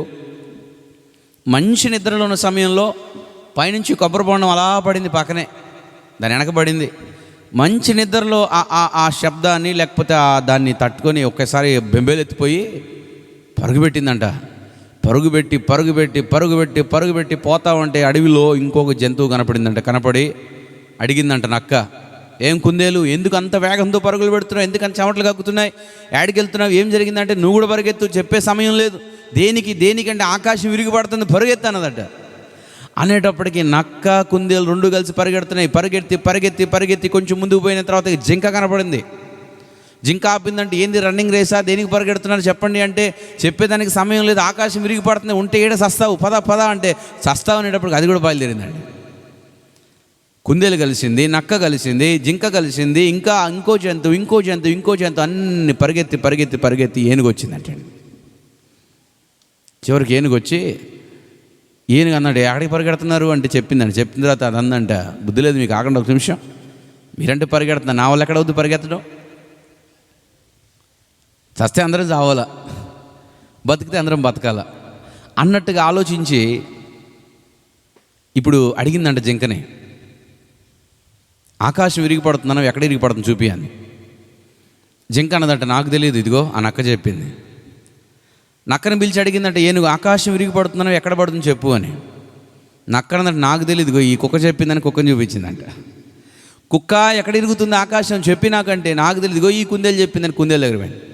కుందేలు ఎక్కడ, నువ్వే వీళ్ళందరినీ పరిగెత్తించింది, ఎక్కడ పరిగెడుతుంది, ఎక్కడ విరిగిపడుతుంది ఆకాశం చెప్పు అంటే, రండి చూపిస్తానని చెప్పి కుక్కని, నక్కని, జింకని, పులిని, ఏనుగుని అన్నింటినీ వెంట పెట్టుకొని ఎక్కడ నిద్రపోయింది అక్కడ తీసుకువెళ్ళిందట. తీసుకువెళ్ళినాక ఇక్కడే విన్నాను నా స్వరం, ఆకాశం విరిగిపడబోతుంది, నా చెవులతో నేను విన్నాను, నేనైతే పరుగు పెడుతున్నాను, ఉంటారా మీ ఇష్టం, పరిగెడతారా మీ ఇష్టం అంటుంటే, అలా డిస్కషన్ జరుగుతూ ఉండగానే ఏనుగు ఒకసారి అలా మొత్తం పరిశీలిస్తుంటే అదే సమయానికి ఇంకో బాండం ఢామున వచ్చి కింద పడిందండి. కుందేలు అతండి అన్నదంటే వెంటనే, అదిగో ఆకాశం విరుగుతుంది, పరిగెత్తండి అందంట మళ్ళీ వెంటనే. అప్పుడు ఏనుగు నెత్తి మీద 4 ముట్కాయలు వేసి, ఆకాశం పరిగెత్తట్లేదు, విరిగిపడట్లేదు, అదిగో ఆ కొబ్బరి బాణం వచ్చి కింద పడింది, నీ మూర్ఖత్వం వల్ల అడవిని మొత్తాన్ని షేక్ చేసావు, జంతువులందరినీ పరుగులు ఎట్టించావు, మాట చెప్తారా అని చెప్పిందంట. ఆకాశం విరిగిపడుతుంది వాస్తవం అయితే ఎక్కడికి పరుగెత్తి మనం దాక్కోగలం చెప్పు అన్నదట. ఆకాశం లేని స్థలం ఏది చెప్పు అన్నదట. మీరు చెప్పండి, ఆకాశం లేని స్థలం ఉందా? ఆకాశం విరిగిపడితే మొత్తం విరిగిపడాలి, అందరికీ నష్టమే కదా. చూడండి, చాలాసార్లు మనం కూడా ఏమనుకుంటామంటే, దేవుని సన్నిధి నుండి పారిపోదాం, దేవుడు లేని స్థలానికి వెళ్ళిపోదాం, దేవునికి కనపడకుండా దాక్కుందాం కొంతకాలం.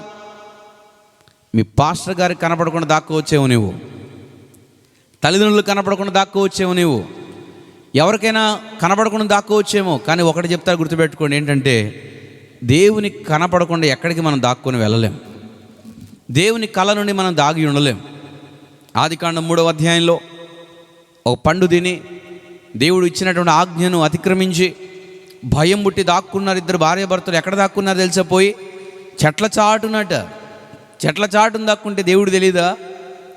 పాపం ఏం చేస్తుందంటే దాక్కో అని చెప్తుంది.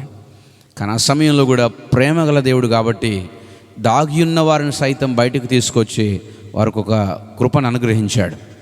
అలాగే యోనా అనుకుంటున్నాడు, నేను పారిపోవాలని. ఎక్కడికి పారిపోతావయ్యా? దేవుడు లేని స్థలం ఎక్కడుంది? దేవుని స్థలం ఎక్కడుంది? దేవుని సన్నిధి లేని స్థలం ఎక్కడుంది? నీకు బుద్ధి చెప్పడానికి చేపను వాడుకుంటున్నాడు దేవుడు. ఎందుకో తెలుసా? చేప ఒక పాఠం నేర్పిస్తుంది మనకి. ఏం పాఠం అంటే, నేను ఎప్పుడు నా బ్రతుకంతా నీళ్ళలో ఉండాల్సిందే, నేను ఈ నీళ్ళని చెప్పేసి నేను నీళ్ళ నుంచి బయటకు వచ్చానా ఏమైపోతా చెప్పండి, ఏమైపోతా చేప? ఈ నీళ్ళతో నాకెందుకు, నేను అసలు ఈ నీళ్ళతో ఉండలేను, ఈ నీళ్ళ నుంచి పారిపోతా, ఈ నీళ్ళ నుంచి బయటికి వెళ్ళిపోతాను పోతే ఎవరికి నష్టం? నీళ్ళకి కాదు, చేపకే. అలాగే మన జీవితాంతం దేవునితో ముడిపడి ఉన్నాం. దేవునితో ఉంటేనే, దేవుని సన్నిధిలో ఉంటేనే, దేవుని ఆత్మతో కనెక్ట్ అయ్యి ఉంటేనే మన జీవితాలకు ఒక విలువ, ఒక ఉనికి అనేది ఉంటుంది. లేకపోతే పారిపోతా అంటే పోయి చేప కడుపులో పడతావు. పడ్డ తర్వాత నీకు దిక్కు తెలియదుగా, ఎక్కడికి పోలేవు, ఎక్కడికి రాలేవు. అప్పుడు నీకు అర్థమవుతుంది గ్రహింపు ఏంటో తెలుసా? ఇక్కడి నుంచి నేను ఎటు పారిపోలేను, ఈ స్థలం నుండి నాకు ఎవరూ సాయం చేయలేరు. ఇక్కడ నేను ఎంత మొరపెట్టుకున్నా, ఎంత కేకలేసినా ఎవరికి నా స్వరం వినపడదు. ఇంకా నాకు దిక్కు లేదు. ఏ దిక్కు లేనప్పుడు ఇప్పుడు ఏ దిక్కు చెప్పండి? దేవుడే దిక్కు. ఇప్పుడు దేవుడు గుర్తొచ్చాడు. ఎవరికి? యోనాకి. ఈ రాత్రి మీకు కూడా గుర్తు రావాలా? మీరు అనుకుంటున్నారేమో అది ఉందిగా దిక్కు, ఇది ఉందిగా దిక్కు, ఆ మనిషి, ఈ డబ్బు, ఆ వ్యాపారం, ఈ యొక్క ఉద్యోగం, ఆ చదువు, ఆ సిటీ, ఆ దేశం అనుకుంటున్నామేమో. జాగ్రత్త. దేవుడు అనుకుంటే ఏ దిక్కు లేకుండా అన్నీ ఉన్నప్పటికి కూడా నీకు ఏ దిక్కు నుంచి సాయం రాకుండా పోయి కూర్చోబెట్టగలడు చేప కడుపులో. దేవుని కాదని చెప్పి నువ్వు ఎంత దూరం పరిగెడతావు? దేవుని వద్దనుకొని ఏం చేయగలవు? ఏం సాధించగలవు? నీళ్ళలోంచి బయటకు వస్తే చేపకి ఎంత నష్టమో, మట్టిలో నుంచి బయటకు వస్తే చెట్టుకి ఎంత నష్టమో, అలాగే మన జీవితాలు దేవుని నుండి బయటకు వస్తే అంతే నష్టం. దేవునితో మన జీవితం ఉండాలి, దేవునిలో మన జీవితం ఉండాలి, దేవుడే మన దిక్కుగా ఉండాలి.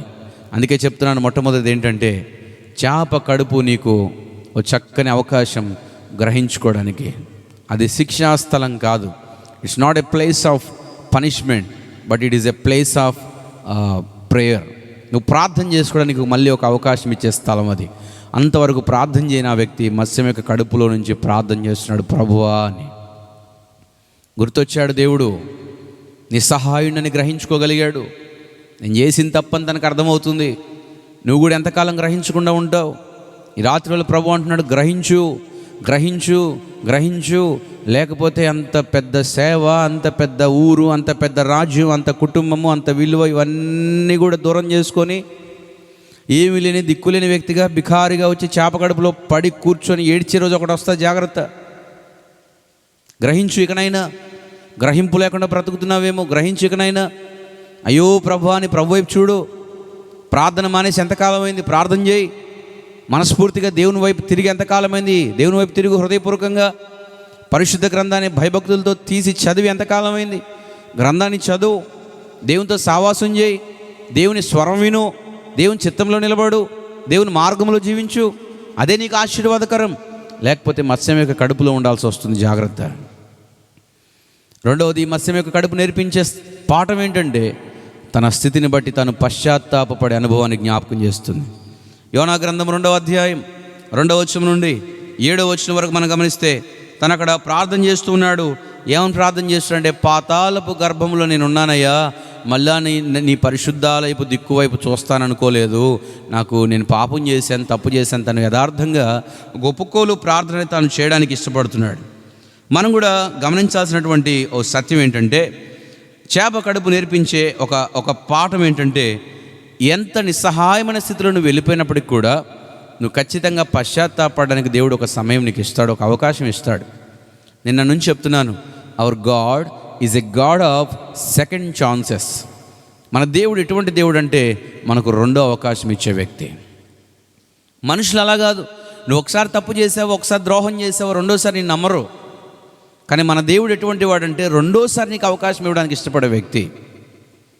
నిస్సహాయ స్థితిలో తాను ప్రార్థన చేస్తున్నాడు. చేప కడుపులో ఎడుదిరిగినా చేప కడుపే కనపడుతుంది. బయటికి రావడానికి అవకాశం లేని పరిస్థితుల్లో ప్రార్థన చేస్తూ పశ్చాత్తాపడడానికి ఇష్టపడ్డాడు. దేవుడికి ఏది ఇష్టమో తెలుసా? పశ్చాత్తాపం అండి. చెప్పండి, ఏమి ఇష్టం? గర్వం అంటే ఎంత అసహించుకుంటాడు దేవుడు, వినయం అంటే అంత ప్రేమిస్తాడు దేవుడు. అహంకారం అంటే దేవుడు ఎంత ద్వేషిస్తాడో, తగ్గింపు అంటే దేవుడు అంత ఇష్టపడతాడు. మీరు ఈ పరిశుద్ధ గ్రంథం అంతా చూడండి. తగ్గింపు కలిగినటువంటి వారిని ఎవరిని కూడా దేవుడు విడిచిపెట్టలా, త్రోసివేయలా, పట్టించుకోకుండా లేడు. దేవుడు వారిని ప్రేమించాడు, దేవుడు వారిని లేవనెత్తాడు, దేవుడు వారిని హెచ్చించాడు, దేవుడు వారిని నీతిమంతులుగా తీర్చాడు, దేవుడు వారిని బట్టి దేశాన్ని స్వస్థపరిచాడు, దేవుడు వారిని బట్టి గొప్ప కృప చూపించాడు. తగ్గింపు కలిగిన వారంటే దేవునికి ఇష్టం. అందుకే యెషయా గ్రంథం 57వ అధ్యాయం 15వ వచనం నుండి రాయబడుతుంది, మహాగణుడును మహోన్నతుడును పరిశుద్ధుడును నిత్య నివాసిన వాడు ఇలాగూ సెలవిచ్చుచున్నాడు, నేను మహోన్నతమైన పరిశుద్ధ స్థలములో నివసించేవాడను, అయినను ఏమని రాస్తున్నాడంటే అక్కడ దీన మనస్సు గల వారి మధ్య నివసిస్తున్నాడు ఆయన, వినయము గల వారి మధ్య నివసిస్తున్నాడు ఆయన. దేవాది దేవుడు పరలోకాన్ని విడిచిపెట్టి ఎందుకొరకు భూమి మీద రావడానికి ఇష్టపడుతున్నాడంటే, ఎందుకు ఆయన అంత తగ్గించుకున్నాడంటే, తగ్గింపు అంటే ఆయనకి ఇష్టం, తగ్గింపు కలిగినటువంటి మనుషులంటే ఆయనకి ఇష్టం. నీ అవిధేయత దేవుని యొక్క సన్నిధి నుండి నేను ఎంత దూరం చేస్తుందో, నీ తగ్గింపు అంతగా మరలా దేవుని యొక్క సన్నిధికి నేను సమీపస్తులుగా చేస్తుంది. తగ్గింపు లేకుండా నువ్వు 10,000 కానుక వేసినప్పుడు కూడా దేవుని యొక్క ఆశీర్వాదం నీకు రాదు. తగ్గింపు లేకుండా వేల కొలది విస్తారమైనటువంటి బలులను అర్పించినప్పటికీ బలిపీఠం మీద దేవుడికి ఇష్టం లేదు. దేవునికి కావాల్సిన తగ్గింపండి. పాత నిబంధన నుంచి అయ్యే కనపడతాయి మనకు. ఒకరోజు రాజు అయినటువంటి సౌలు, యాజకుడు అయినటువంటి సమూయేలు కాస్త ఆలస్యం చేశాడని చెప్పి గిల్గాల్లో ఏం చేశాడంటే బలిపీఠం మీదకి ఎక్కి బలి అర్పించాడని. ఎంత అన్యాయం! అప్పటి వరకు దాగినటువంటి వ్యక్తి, తగ్గించుకున్నటువంటి వ్యక్తి ఎప్పుడైతే రాజుకు అభిషేకించబడ్డాడో అప్పుడు అనుకున్నాడు నేను కింగును కదా, నన్ను ఎవడు ఆపుతాడు అనుకున్నాడేమో, నా ఇష్టం అనుకున్నాడు. యాజకుడు ఒక 5 నిమిషాలు ఆలస్యం చేశాడు. ఎందుకు ఆలస్యం చేశాడో తెలియదు. కొన్నిసార్లు పాస్టర్ గారు ఆలస్యం చేయడం మంచికే, బుద్ధులు బయటపడతాయి. 5 నిమిషాలు ఆలస్యం చేశాడు ఆయన. చేసినప్పుడు వెయిట్ చేయడం నీకు ఇష్టం లేదా? ఏం చేశాడు? భయపడ్డాడు, శత్రువు వస్తాడేమో అని చెప్పి. ఏం చేశాడు? భయపడి చేయకూడని పని చేశాడు, సాహసం చేశాడు, రాయబడింది అవివేక పని చేశాడని. చేసినందుకు పశ్చాత్తాపం ఉందా? లేదు. సమూయేలు వచ్చి మాట్లాడుతుంటే ఆ సందర్భంలో కానీ దేవుడు నిన్ను కాదయ్యా ఇంకొక దేవుని చిత్తానుసరణ వ్యక్తిని కనుగొన్నాడంటే కూడా అయ్యో వద్దొద్దు ప్రభువా, నేనున్నాను కదా, తగ్గించుకుంటాను, ఇక్కడ నుంచి నువ్వేం చెప్పినా వింటాను అని లేదు. మళ్ళీ ఒక అధ్యాయం దాటిపోయాడు లేదు, మళ్ళీ అదే చేస్తాడు. అమాలేకీయులపైన దేవుడి యొక్క మాటకు అవిధేయత చూపించి స్పష్టంగా దేవుడు చెప్పాడు ఏంటో తెలుసా? నీ బలులు అర్పించడం కాదు నాకు కావాల్సింది, మాట వినటం కావాలి.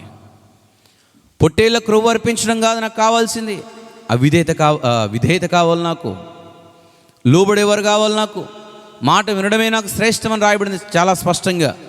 అందుకే ఈ బైబిల్ గ్రంథంలో సౌలు ఎక్కువ తప్పులు చేశాడు, దావీదు ఎక్కువ తప్పులు చేశాడంటే దావీదే చేశాడు. దావీదు చేసిన తప్పులు సౌలు చేయలేదు ఎప్పుడు కూడా. కానీ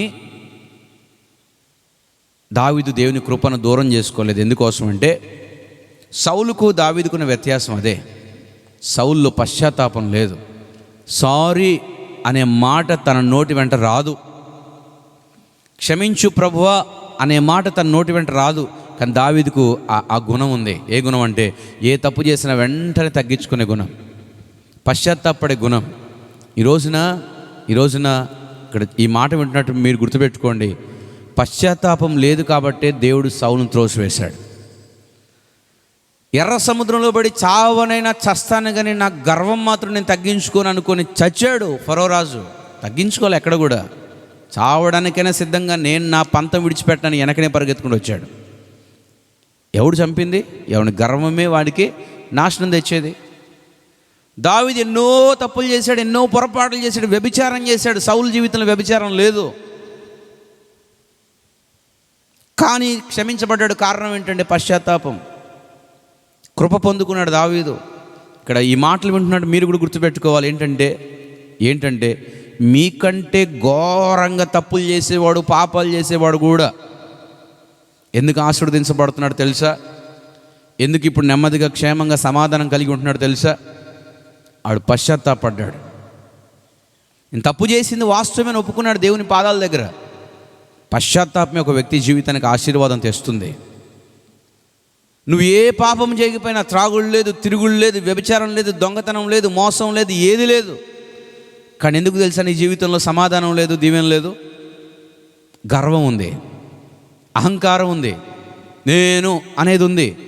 ఇవి వాటికంటే డేంజరస్.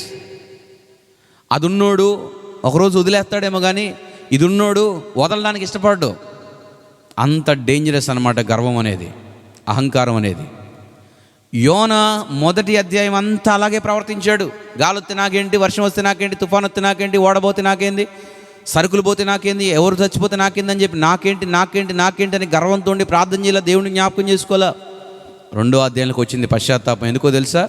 మత్స్యం యొక్క కడుపు. మళ్ళా చెప్తున్నాను, అది శిక్షాస్థలం కాదు, నీ స్థితిని బట్టి నువ్వు పశ్చాత్తాపడడానికి దేవుడు నీకు ఇచ్చే అవకాశం. ప్రతి మానవుని జీవితంలో దేవుడి అవకాశం ఇస్తాడు. ప్రతి విశ్వాస జీవితంలో దేవుడి అవకాశం ఇస్తాడు. సెకండ్ ఛాన్స్ అనేది దేవుడు ఇస్తున్నాడు. సెకండ్ ఇన్నింగ్స్ నువ్వు స్టార్ట్ చేయడానికి దేవుడు నీకు ఒక అవకాశం ఇచ్చినప్పుడు దాన్ని కూడా దుర్వినియోగం చేసుకుంటే దేవుడు కూడా నిన్నేం చేయలేడు. దేవుడు కూడా నిన్నేం చేయలేడు. ఆ మత్స్యం యొక్క కడుపులోనే నీ జీవితం అంతం అవ్వచ్చు. సముద్రంలోనే నీ జీవితం అంతం అవ్వచ్చు. అందుకే ఈ రోజున ఒక ఆలోచన చేద్దాం. నీలో ఉన్న గర్వాన్ని విడిచిపెట్టమని దేవుని అడుగు. తీసుకెళ్ళి మత్స్యం యొక్క కడుపులో పెడితే నీ గర్వంతో ఏం చేయగలవు? చేసుకో. అక్కడ ఏమీ చేయలేవు. నీ అహంకారంతో ఏం చేయగలవు? ఏమీ చేయలేవు. ఏమీ చేయలేవు. నీ వల్ల ఎవడికి ఉపయోగపడదు. నీ ముందు నమస్కారం చేస్తారు, నీ వెనక ఏడుస్తారు చాలామంది. నీ ముందు దండాలు పెడతారు, నీ వెనక తిట్టుకుంటారు చాలామంది. ఒక గర్విష్టి ఎక్కడుంటే అక్కడ నష్టమే ఉంటుంది, అసమాధానమే ఉంటుంది. పక్కన తాగుబోతుడు కూర్చున్నా మంచిది, గర్విష్టి కూర్చుంటే మాత్రం తట్టుకోలేం. ఎందుకంటే ఆడు మాటలు తట్టుకోలేం. మన ప్రవర్తన వల్ల నష్టం ఎదుర్కోవాల్సి వస్తుంది. బైబిల్లో రాయబడి అందరికి బాగా పరిచయమైన మాట 51వ కీర్తనలో, విరిగిన మనస్సే నీకు ఇష్టమైన బలి. దేవుడికి ఇష్టమైన బలి ఏంటి చెప్పండి ఇప్పుడు? విరిగిన మనస్సు, పశ్చాత్తాపడిన మనస్సు, బ్రోకెన్ హార్ట్. విరిగిన మనస్సు దేవునికి ఇష్టం. ఎరగొట్టే స్వభావం ఉన్నోళ్ళు కాదు.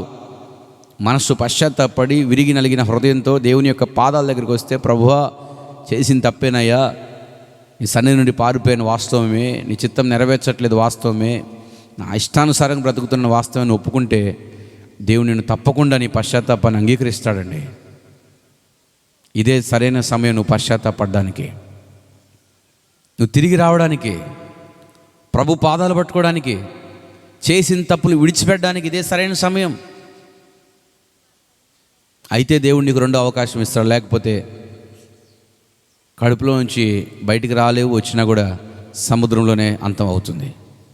చివరిగా చెప్తున్నాను, మూడోది ముగించే ముందు, the belly of the fish is a place of restoration.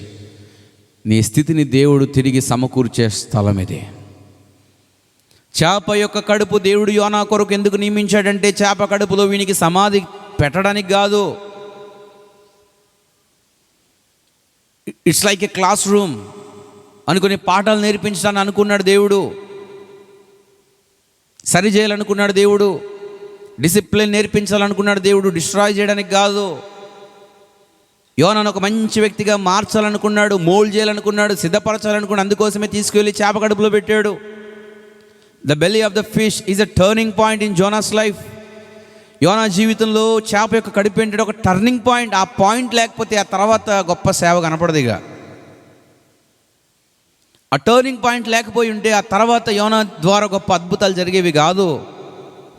ప్రతి ఒక్క వ్యక్తి జీవితంలో ఒక టర్నింగ్ పాయింట్ ఉంటుంది, అదే చేప కడుపు. ఇంతవరకు నువ్వు అనుభవించలేదేమో అది. గ్రహించు నీ స్థితి ఎంత ఘోరంగా ఉంది, ఎంత లోతైనటువంటి అవిధేయతలకు పడిపోయావో. నీ స్థితిని బట్టి పశ్చాత్తాపడు. ప్రభువా పాపిని ఒక చిన్న ప్రార్థన చేయి చాలు. అహంకారంతో కాదు, విధేయతతో తగ్గించుకొని. దేవుడు వింటాడు. వినడమే కాదు సమకూరుస్తాడండి. నీ లైఫ్కి ఒక టర్నింగ్ పాయింట్ ఇస్తాడండి. భయంకరమైన రౌడీ షీటర్, గ్యాంగులో తిరిగేటటువంటి ఒక వ్యక్తి అమెరికాలో, నిక్కీ క్రూజ్ అని. ఎన్నిసార్లు సువార్త విన్నా సరే మా తెలుసులే అనేవాడు. గ్యాంగ్ వార్స్కి వెళ్ళేవాడు. భయంకరమైనటువంటి వ్యక్తి.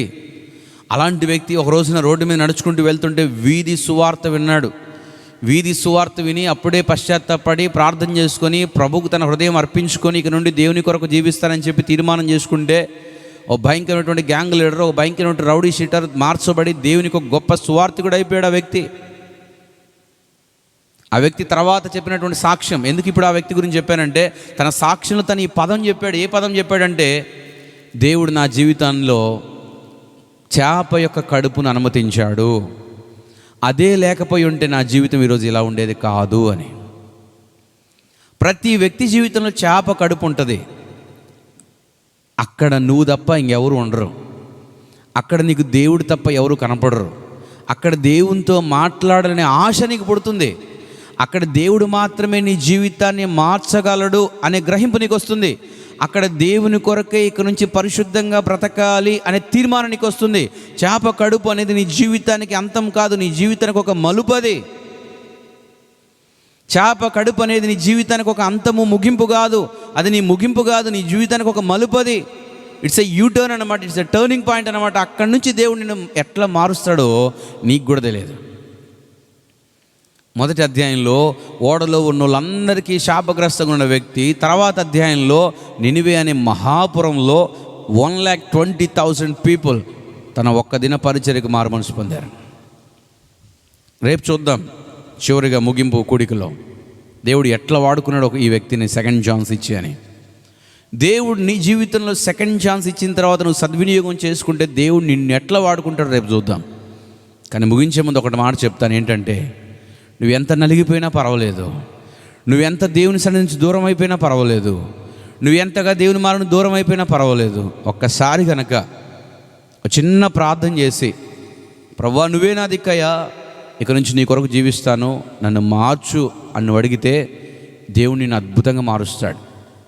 నన్ను కూడా చేప కడుపులోకి తీసుకువెళ్ళయ్యా, నాకు కూడా చక్కని గుణపాఠం నేర్పించు, నువ్వే నన్ను సరిచేయి, అదిగో ఆ మనిషి ఈ మనిషి చెప్తే నేను మారలేను, నాకు అది అవమానంగా ఉంటుంది, సిగ్గుగా ఉంటుంది, ఎవరితో నేను చెప్పించుకోవడం ఏంటి ప్రభు అనిపిస్తే ప్రభు అంటాడు నేను నేర్పిస్తారా అంటాడు. నీ జీవితంలో ఒక చేప కడుపు దేవుడు అనుమతిస్తాడు. చాలామంది జీవితంలో అటువంటి చేప కడుపులు ఉన్నాయి. ఒక భయంకరమైనటువంటి నేరస్తునికి ఒక జైల్ రూమ్, అదే చేప కడుపు. అక్కడ ఆ వ్యక్తి మారాడు. ఎప్పుడు కూడా ఇష్టానుసారంగా తల్లిదండ్రులకు అవిధేయత చూపించి ఇష్టానుసారంగా తిరిగేటటువంటి వ్యక్తి, వ్యసనాలకు బానిసైనటువంటి వ్యక్తి ఎక్కడ మారాడు తెలుసా? హాస్పిటల్లో బెడ్ మీద మారాడు. హాస్పిటల్ అనేది తనకు ఒక చేప కడుపు, ఆ వ్యక్తికి జైలు ఒక చేప కడుపు, ఇంకో వ్యక్తికి ఇంకో వ్యక్తి ఇంకోటి ఏదైనా అవ్వచ్చు. దేని ద్వారా దేవుడు మారుస్తాడు చెప్పలేం. ఎలాంటి వ్యక్తివైనా దేవుడు మారుస్తాడు. ఓ ప్రసంగికుడు ఆ దినాల్లో 2,000 రూపాయలు ఉన్న దినాల్లో, ఇప్పుడు కనపట్లేదు కదా, మంచి క్రొత్త 2,000 రూపాయల నోటు తీసి అందరి ముందు జేబులోంచి ఇలా తీసి చూపించి, ఇది ఎవరికి కావాలి అని అడిగాడండి. ఎవరికి కావాలంటే అందరూ మాకు అన్నాడు. ఎందుకంటే డబ్బులు ఎవరికి చేయదు, మాకు కావాలంటే ఆ వ్యక్తి ఏం చేశాడంటే ఇలా అందరి ముందే ఇలా చేసి నలిపాడంట. నలిపేసి ఇప్పుడు ఎవరికి కావాలి ఈ 2,000 రూపాయల నోటు అన్నాడంట. అంటే అందరూ అన్నారు మాకు కావాలి, ఎందుకంటే నలిగిపోయింది కానీ ఏం కాలేదు, చినిగిపోలా. సరే అందరు కావాలన్నారని చెప్పి ఆ వ్యక్తి ఏం చేశాడు, ఇంకా నలిపేశాడు అంటాడు. ఇంకా నలిపి ఇట్లా ముద్దలాగా చేసి ఇప్పుడు అన్నాడంటే ఇది ఎవరికి కావాలి అన్నాడట. అందరూ అంటున్నారు మాకు కావాలి అంటున్నాడట. ఎందుకని? మళ్ళీ అదే మాట, ఎంత నలిపినా చినగలేదు కాబట్టి. చినగకపోతే ఏం కాదు, విలువ తగ్గదు. ఎంత నలిగిపోయినా పర్వాలేదు. అలాగే సాతానుడు నీ జీవితాన్ని ఎంత నలిపేసినా సరే నువ్వు గుర్తుపెట్టుకోవాలి, వాడికి నీ జీవితాన్ని చింపే అధికారం లేదు. అర్థమవుతుందా? నీ జీవితాన్ని చింపే అధికారం వాడికి లేదు. నలుపుతాడు నిన్ను శోధనల గుండా, నలుపుతాడు నిన్ను అనేకమైన భయంకరమైన వ్యసనాల గుండా, పనుల గుండా, నలుపుతాడు నిన్ను దురాలోచనల గుండా, నలుపుతాడు నిన్ను గర్వం గుండా, నలుపుతాడు నిన్ను అనేకమైనటువంటి పాపపు అలవాట్ల గుండా. ఎంత నలుపుతాడో నలిపి ఆ మూలైన పడేస్తాడు, కానీ చింపే అధికారం వాడికి లేదు. కానీ రాత్రి శుభవార్త ఏంటంటే, ఎంత దూరం పారిపోయినా, ఎంత అవిధేడైనప్పటికి కూడా ఒక చేప కడుపును ఉపయోగించి యోనాను సరి చేసినటువంటి దేవుడు నువ్వు ఎంత నలిగిపోయినా నిన్ను కూడా సరి చేయడానికి ఇష్టపడుతున్నాడండి. దేవుని వాక్యంలో అటువంటి వారు కనపడుతున్నారు. ఓ పాపాత్మురాలైన స్త్రీ, పాపం చేత ఆత్మను పాడు చేసుకున్నటువంటి స్త్రీ యేసు ప్రభు పాదాల దగ్గరికి వచ్చి కన్నీటితో తన పాదాలు తుడిచినప్పుడు తన జీవితంలో పాపాలు క్షమించబడ్డాయి. పాపాత్మురాలైనటువంటి స్త్రీ, అందరి చేత ద్వేషించబడే స్త్రీ ప్రభు చేత ప్రేమించబడి తన విస్తారమైన పాపాలు క్షమించబడిన తర్వాత నూతనమైనటువంటి జీవితాన్ని తను ఆరంభించింది. సెకండ్ ఛాన్స్ దేవుడు ఆమెకి ఇచ్చాడు. నీ జీవితం కూడా నలిగిపోయి ఉండొచ్చు, ఎవరికి ముఖం చూపించుకోలేకపోతూ ఉండొచ్చు, వెనకే తిరుగుతూ ఉండొచ్చు. కానీ ప్రభు అంటున్నాడు, నువ్వు వెనక తిరిగిందే చాలు, కన్నీటితో నా పాదాల దగ్గరికి రా, నీ జీవితాన్ని మారుస్తాను నేను అంటున్నాడు. మగ్దలేని మరియ 7 దయ్యాలు పట్టినాయి. 7 దయ్యాలు బట్టి జీవితంలో నెమ్మది లేకుండా, సమాధానం లేకుండా తను జీవిస్తూ ఉంటే ప్రభు దగ్గరికి వచ్చిన తర్వాత మార్చబడింది. నేను పరిచయం చేసే ఊర్లలో కొంతసార్లు చూస్తూ ఉంటాను, ఒక దయ్యం పడితే తట్టుకోలేం వాళ్ళని. 7 దయ్యాలు పట్టినాయి ఆమెకి. 7 దయ్యాలు బట్టి ఉండే ఎంత అసమాధానం, ఇంట్లో వరకు ఎంత సమస్య, ఎంత ఇబ్బంది. అలాంటి స్త్రీని కూడా ప్రభు మార్చాడు కదా. మారిస్తే పునరుద్ధానానికి మొట్టమొదటి సాక్షిగా ఆమె మారింది. సమాధి దగ్గర ఉన్నది. ప్రభు యొక్క పునరుద్ధారణ అయిన తర్వాత మొట్టమొదటిసారి చూసింది ఎవరంటే ఆమె. సిలువ దగ్గర ఉంది. ఎంత దయ్యాలు బట్టి నువ్వు జీవితంలో సమాధానం లేకుండా అపవిత్రాత్మల చేత బంధించబడి ఉన్నప్పటికీ కూడా సిలువ దగ్గరికి నేను సమీపస్తురాలుగా దేవుడు చేయగలడు. విడిపించబడాలన్న ఆశ నీకుంటే. సమరయ స్త్రీ 5 పెనిమిట్లు ఒకరి తర్వాత ఒకరు మార్చింది. ఆ భర్తతో సంసారం, ఈ భర్తతో సంసారం, ఈ భర్త ఒకరి తర్వాత ఒకరు మార్చి 5 విడిచిపెట్టేసి ఇంకొకరిని పెట్టుకుంది. వాడు తన పెనిమిటి కాదు, సహజీవనం చేస్తుంది. అలాంటి ఆమెను కూడా ప్రభు మార్చలేదా? నూతన జీవితం ఇవ్వలేదా? తన ఊరిలో మొట్టమొదటి సువార్థికురాలు అయిపోయింది ఆమె.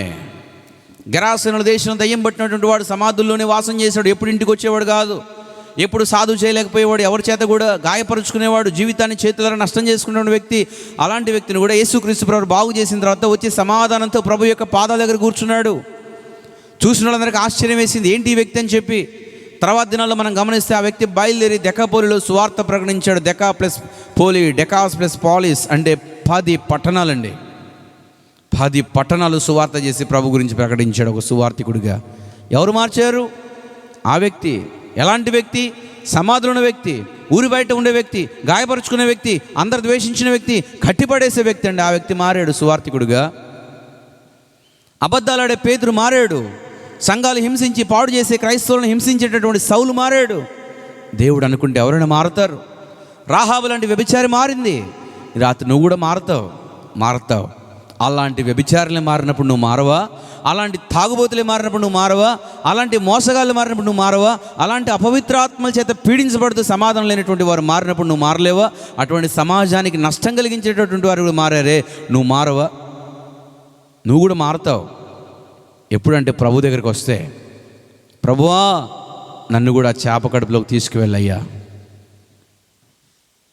దేవుడు నిన్ను తీసుకువెళ్తే ఆ స్థలంలోకి ఎవరు కనపడరు. నువ్వు ఎటు పారిపోలేవు, ఎటు పరిగెత్తలేవు, ఎటు దాక్కుని ఉండలేవు. అప్పుడు దేవుడు గుర్తొస్తాడు. ప్రభు పాదాలు పట్టుకుంటే అప్పుడు ప్రభు నిన్ను దీవిస్తాడు. యోనా అలా ప్రభు పాదాల దగ్గరికి వచ్చాడు మత్స్యం యొక్క కడుపులోకి వచ్చిన తర్వాత. అందుకే నేను అంటున్నాను, మత్స్యం యొక్క కడుపు లేకపోయి ఉంటే యోనా జీవితం అక్కడే అయిపోయే సముద్రంలో. నీ జీవితంలో కూడా దేవుడు ఒక మత్స్యపు యొక్క కడుపు నియమించాడు. యోనా 1:17 మత్స్యమును దేవుడు నియమించాడు. నీకోసం దేవుడు ఆల్రెడీ ఏదో అపాయింట్ చేస్తున్నాడు. ఒక మత్స్యాన్ని అపాయింట్ చేస్తున్నాడు. ఒక మత్స్యం కడుపు నీకోసం సిద్ధంగా ఉంది. అది ఒక సువార్థకుడికి అయి ఉండొచ్చు, లేకపోతే అది ఇంకొక స్థలం అయి ఉండొచ్చు. దేవుడు నీకోసమే పెట్టాడు. అక్కడ కూడా కాదు నేను పోను అంటే నీ ఇష్టం. ఇంకా లేదు ప్రభువా నీ పాదాల దగ్గరికి వస్తున్నాను, నీ సిలువ దగ్గరికి వస్తున్నాను ప్రభువా, నన్ను బాగు చేయి ప్రభువా. బాగు పడడం నాకు కూడా ఉంది ఆశ, కానీ బాగు పడలేకపోతున్నానంటే ప్రభు నీకు సాయం చేస్తాడు. ప్రభు నిన్ను బాగు చేస్తాడు. ప్రభు బాగు చేస్తానన్నా నువ్వు బాగా అవ్వట్లేదంటే ఇంకెవడు నిన్ను బాగు చేయలేడు.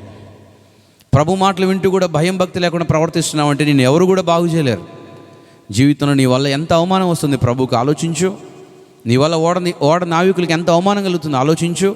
నీ వల్ల నినివేలో ఇంకెంత పాపం ఎక్కువైపోతుందో ఆలోచించు. నీ వల్ల నీ దేశంలో కూడా పరిచయం ఆగిపోయింది ఆలోచించు. యోనా ఒక్కడి అవిధేయత వల్ల చుట్టూ ఎంత నష్టం జరుగుతుందో ఆలోచించు.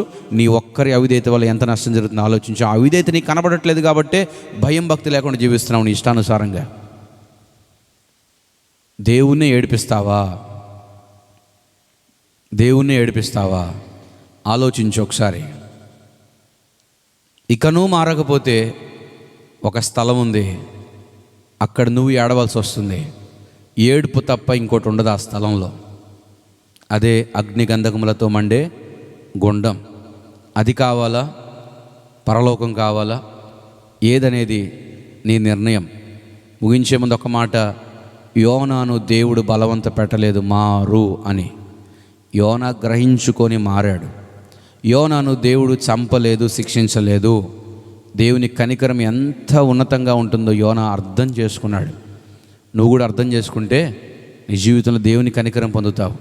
లేదంటే ఎన్నిసార్లు గద్దించినను లోబడిన వాడు మరి తిరుగు లేకుండా హఠాత్తుగా నాశనం అవును. ఆ నాశనం ఎవరు తప్పించలేరు, దేవుడు కూడా సహాయం చేయకపోతే. కాబట్టి రాత్రి వేళ ఈ మాటలు వింటున్న నీవు దేవుని యొక్క మాటకు విధేయత చూపించి నేను నువ్వు నూతనంగా ప్రతిష్ఠించుకుంటే దేవుని కనికరాన్ని నువ్వు అనుభవిస్తావు. అనేకులకు ఆశీర్వాదకరంగా, అద్భుతకరంగా దేవుడు నిన్ను వాడుకుంటాడు, నిలబెట్టుకుంటాడు. దేవుడు అటువంటి కృప ఇక్కడ ఉన్నటువంటి నీకు, నాకు, మనందరికీ మన జీవితకాలపు చివరి దినం వరకు కూడా అనుగ్రహించునుగాక. అందరూ ఒకసారి కళ్ళు మూసుకోండి.